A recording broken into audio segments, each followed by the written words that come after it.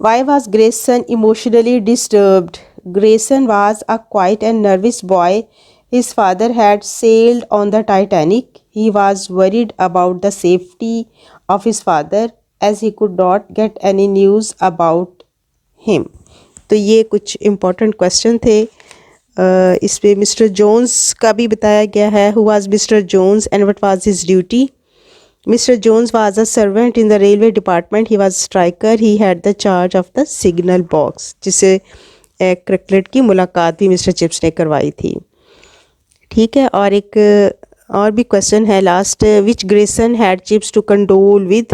یہ جو young Grierson ہے جو اپنے والد کے لیے پریشان تھا کہ ٹائٹینک جہاز کے تباہ ہونے سے کہ شاید وہ زندہ ہے یا نہیں ہے، تو اس کا والد جو ہے لکیلی وہ اس میں بچ جانے والوں میں سے تھا.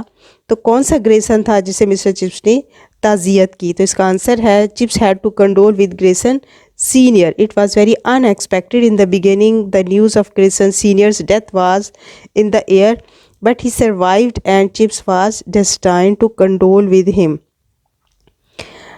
لیکن وہ تو زندہ بچ گیا، لیکن بدقسمتی سے جو ینگ گریسن تھا اس کی ڈیتھ ہو گئی اور مسٹر چپس کو اس کی تعزیت کرنی پڑی. تو یہ ہماری ایکسرسائز ہے. اس کے کویسچنز آنسر آپ نے یاد کرنے ہیں.